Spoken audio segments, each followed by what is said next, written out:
Kaylin Boswell of Instagram fame, her Instagram handle is Catholic Teen Post, is on with us to talk about evangelizing through social media and how do you deal with all the vitriol that you receive whenever you're on social media. Is it even worth being there anymore?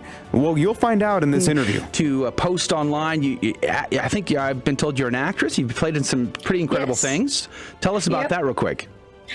So I'm usually a background actor. I've worked on The Chosen, which I'm not sure if you guys heard. It's a story about Christ. I got to play one of the background characters on that. Oh, wow. I've worked on 2 different movies and Fear of the Walking Dead, actually. So that's kind of what I do too on the side. Praise be to God. What an incredible opportunity that must be. Thank you. Let's talk about your posting online. Yesterday we were talking about this here on the team. It's one thing to be able to have an opportunity to spread far and wide the good, the true, and the beautiful traditions of our church, the patrimony of the Catholic faith, especially to non-Catholics. But we also see quite a bit of vitriol and internet rage. Is that something you've experienced quite a bit?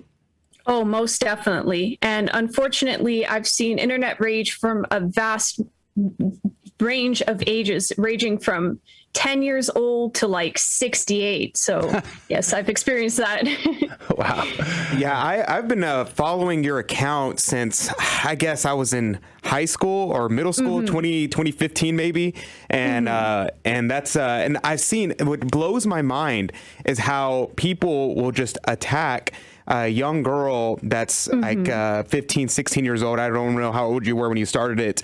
And and the people that will just attack you. And that really helped inspire a lot of people, a lot of young people to want to stand up and learn how to defend the faith online. And I always talk about how social media is really bad at evangelizing the people who are attacking you, but it's really good at evangelizing the people who are lurkers watching. What do you think about that?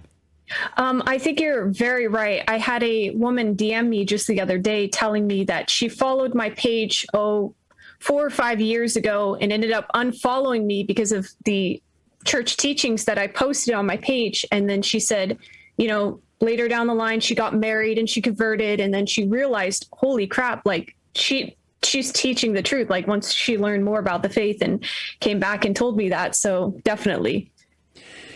What was it like when you were a teenager? Because from my understanding, you're in your early 20s now. But what was it like when you were a teenager and you're posting and you're starting to get this pushback? You're starting to see this uglier side to the internet. Were you put off by that? Were you nervous around it? Were you scared? Did you shy away, or how did you feel? Definitely. I definitely shied away in the beginning since I started my page when I was about 14, 15 years old. So I felt like I didn't have the knowledge just yet to jump straight into apologetics and being able to argue with people, sometimes twice my age. So I definitely shied away, but that brought other people in and I started learning from them as well and made good connections with other Catholic accounts that, helped teach me as well.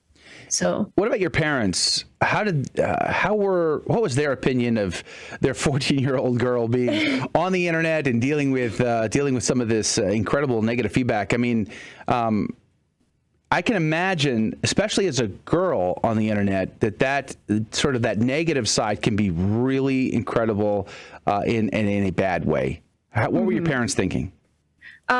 My parents have been very supportive since the beginning. I have 6 brothers, so they felt like, Kaylin's safe no matter what she's doing online, because if anyone tried to mess with her, we have a whole army here of boys and stuff. So that's fun. I've always been supported by them, especially my mom. And she homeschooled us from, kindergarten all the way up to high school. And so she's kind of what bestowed the faith into me first. So.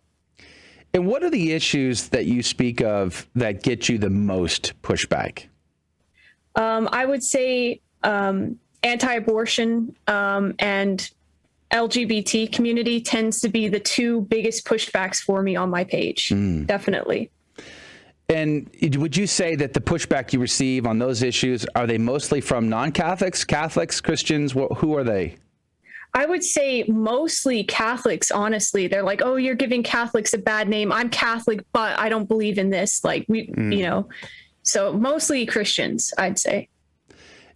Do you find that really odd and weird that we're Catholic, but we reject what the Catholic Church teaches? Like I still to this day, some 20 plus years after my own conversion, I still find that really weird.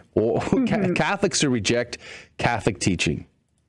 It blows my mind as well. I think it's, due to poor catechism in Catholic schools or, faith formation classes. That seems to be the common area, because people are telling me, oh, my confirmation teacher told me this was okay, or I went to Catholic school for 12 years and they never talked about this issue. So, it blows my mind how a Catholic Instagram page can blow up and have over 100,000 followers. That blows my mind, because you would think who's interested in looking at Catholic memes, who's interested in reading about and seeing stories on Catholic theology and things like that. How is it? Why do you think that people are interested in this, and how you grew so much? I think it's due to me taking relative topics and issues and turning them into a relatable or funny type of way. So I think that helps draws in the audience. And I think it's hard to find somebody who's willing to put their neck out there and speak the truth. So it's not easy to find other places that are willing to teach you the Catholic faith. So I think that tends to draw people in as well. Kaylin Boswell is our guest, and she is a model and actress. She also has been posting to Catholic teen posts for a long time now. And you're mostly on Instagram. I see you have a YouTube channel, but you haven't really done much there in a while. Right. What is your social strategy? That's a good question. I think on Instagram, there's a algorithm that I tend to follow where, it tells me what specific hours are the best time to post. And then therefore I'll do that. So I'll usually post about 4 times a day or so. Mm-hmm. And but what do you hope to accomplish through your work? I mean, do you have any set goals? Do you have a plan? What do you hope to get out of all of this effort on social media? Just evangelizing as many people as I possibly can. That's as long as God can continue to work through me, I will be here fighting on his side. So that's all I want. The vast majority of the people who are your original followers and yourself are no longer teens.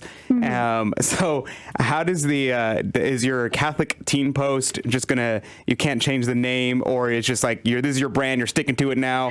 Tell me about that.